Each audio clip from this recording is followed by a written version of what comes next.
કોઈએ ખૂબ સુંદર કીધું છે કે અગર સંબંધ તમારો ઉપરવાળાથી હોય ને મજબૂત, તો નીચેવાળા તમને કંઈ બગાડી નથી શકતા. માટે હંમેશા સંબંધ છે ને ઉપરવાળા હરી હોય ને, સંબંધ એનાથી મજબૂત રાખો. એક નાનકડી વાત લઈને તમારી સામે હું તમારો મિત્ર ભરત પટેલ ફરીથી આવી ગયો છું. એક પ્રાચીન સમયની વાત છે.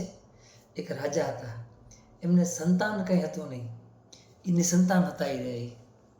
તો એમને ઘણી ચિંતા થતી ઘણીવાર કે હું મારી ઉંમર થાય છે રહી તો મારા રાજ્યનો આટલો કારોબાર કોણ સંભાળશે? કારણ કે સંતાન હતું નહીં તો ચિંતા તો થાય. અત્યારના યુગમાં પણ ઘણા સંતાન વગરના હોય છે ને, તો ચિંતા કરતા હોય છે. અમુક ઘણા નથી કરતા હોતા કે બસ આપણે આનંદ કરશું.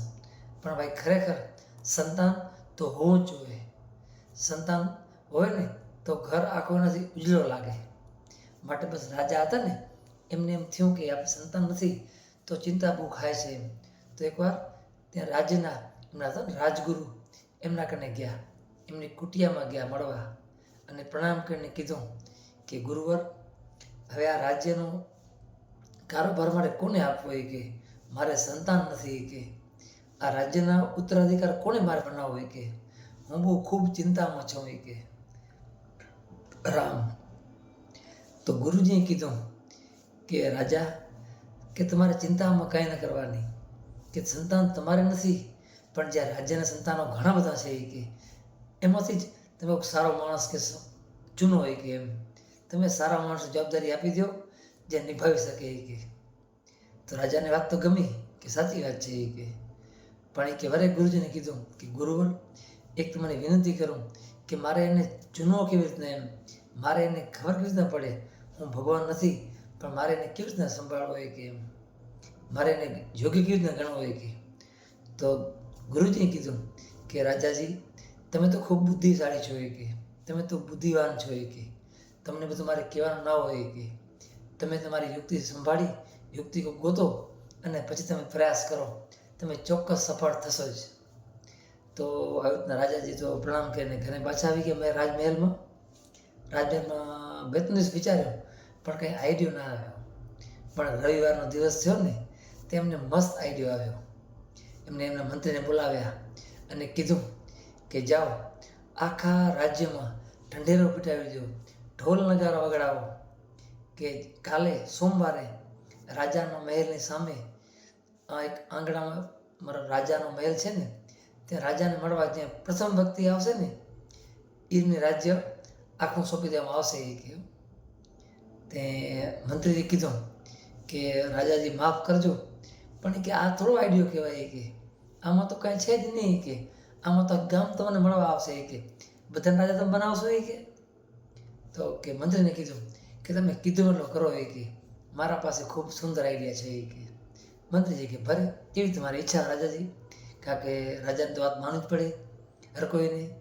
જેમ આપણે ઘરે આપણી પત્નીની વાત યોગ્ય હોય ને તો અવશ્ય માનતા હોઈએ છીએ, તો આ વાત પણ રાજાને પણ મંત્રીજીને પણ રાજાની વાત માનવી જ રહી.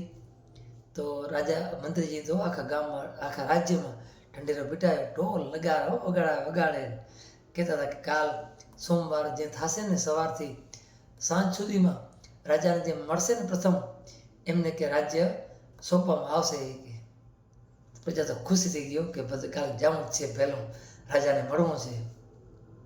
રાત ગઈ, સવારે સોમવાર થયો ને તો રાજા હતા ને એને બહુ મસ્ત બુદ્ધિ વાપરી. એમનો જે મહેલ હતો ને એની આગળ ખુલ્લા મેદાનમાં એકદમ ભવ્ય મેળોનું આયોજન કર્યો. એ મેળો કેવો કે નાનો મેળો નહીં, એકદમ મોટો વિશાળ મેળો, જેમાં નાચ ગાના, રાસ ગરબા, દાંડિયા રાસ અને જે પણ સામગ્રી હતી ને પકવાન, ગાંઠિયા, જલેબી, ફાફડા અને બધી જ જાતના તો ખાલી વ્યંજન હતા. એવી તો એ અનેક સુવિધાઓ જે માણસોને મનોરંજન પૂરું પાડી શકે એવી બધી ઊભી કરી નાખી.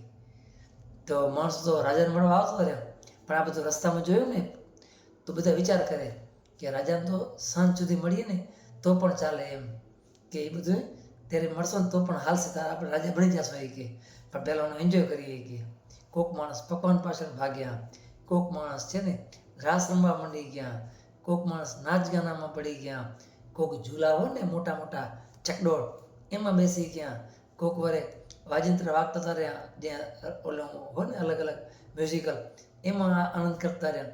બધા માણસો આનંદ મગ્ન થઈ ગયા હો. બધા એકદમ ચારે બાજુ વિખાઈ ગયા માણસ. રાજાને મળવા કોઈ ગયો નહીં. બધાને એમ થયું કે આપણે આરામથી સૂર્યાસ્ત મળ્યો. પણ એક યુવાન આવ્યો જે બહુ બુદ્ધિશાળી હતો. એને આ બધો પ્રલોભનો છે ને કંઈ જોયું જ નહીં. સીધો હાલે ગયો રાજાના રાજમહેલમાં. રાજાને પ્રણામ કરીને કીધું કે રાજાજી પ્રણામ, કે બસ મેં આ સાંભળ્યું તો હું તમને મળવા માટે આવ્યો છું એ કે. અને રાજાએ થયું કે આ પહેલો એવો છે યુવાન નવયુવાન જે મને મળવા આવ્યો છે એ કે. બાકી બધા તો બારે જ આનંદ કરે છે એ કે, પોતાનામાં જ મશગુલ છે એ કે. રાજાએ તો એના જુવાની પ્રમાણે એનો પોતાનો હતો ને તાજ, એ નવયુવાન બાળક નવયુવાન હતો ને છોકરો એનામાંથી ભરાઈને દીધો અને કે તું હવે કાલથી રાજા એ કે. હો, તો આપણે પણ કેવું છે જીવનમાં, આપણે પ્રભુએ મૂક્યા છે આપણને જે કામ માટે. પ્રભુ શેના માટે મૂક્યા છે આપણને?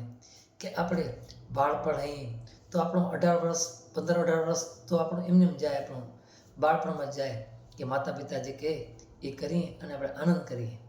પછી 20 થી 40 વર્ષ આપણો યુવાન કાળ છે ને એ કમાવામાં પાછળ જાય. આપણું 40 થી 50 વર્ષ છે ને આપણે આપણા સંતાનોને લગ્ન કરાવવાનો હોય કે જે બીજું સામાજિક કામ હોય એ કરવા માટેનો હોય છે. પછી 50 પછી જે વર્ષ હોય એ ભગવાનને ભક્તિ માટે કરવાનો હોય છે. પણ એમાં પણ આજે તો ખબર છે નહીં કે મોત ક્યારે આવી જાય. એના પહેલાં પ્રભુની પ્રીતિ કરી લઈ બરું.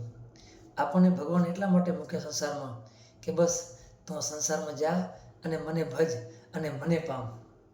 ભગવાન કૃષ્ણ એમ કહે છે કે તું જઈશ ને તો મને પામીશ ને તો જ તારો બેડો પાર થશે કે, નકર તો આ બધું માયાજાળ છે ને એમાં વેટાયેલો રહીશ.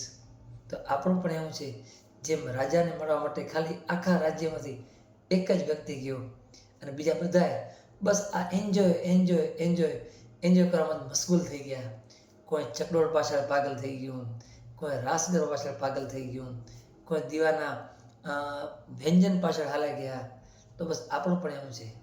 આપણું જે લક્ષ્ય છે ને એ નિશ્ચિત હોવું જોઈએ કે મારે પરમાત્માને પામવા છે, મતલબ પામવા જ છે. કંઈ પણ ભોગે તો બસ આપણે છે ને આપણે એ ગોલને પામી નથી શકતા. આપણે બસ આ ભગવાનની જે માયા રચી છે ને એમાં વેઠેલા નહીં છીએ કે બસ આ જુવાન થયા તો મારા છોકરાને મોટો કરવાના, મારા છોકરાને કરવાના, લગ્ન કરવાના, અને એને કરે પોતરો આવી રમાડીને જવાનું. તો આપણી છે ને આપણું બધું લક્ષ્ય છે ને બધું વેચાઈ ગયું છે. પણ બસ ખરેખર સાચું લક્ષ્ય તો પરમાત્માને પામવાને એ આપણું લક્ષ્ય હોવું જોઈએ. કારણ કે પરમેશ્વરની પાસે જઈને જે આપણને આનંદ મળે છે ને એ આ તો બધો ક્ષણભંગુર છે. આ બધું થોડી વાર માટે મળે છે, પછી તો બધું ભૂલી જાય છે. પણ જે પરમાત્મા સાથે આનંદ છે ને એ આખો જીવનભર આપણું આખું જીવન હોય ને એને સમજ કરી દઈએ ને તો આપણને આનંદનો બેડો પાર થઈ જાય. તો બસ તમે ને હું આ માત્ર એક કહાની આપણને સમજે છે કે આપણો છે ને લક્ષ્ય આપણે ક્યારે ન ભૂલીએ. આપણું લક્ષ્ય પરમાત્માને પામવું છે તો એને બસ એના માટે મંત્ર જાપ નિયમ કંઈક ને કંઈક કર્યા રાખી તો આપણે અવશ્ય પૂરો પાર પડશું.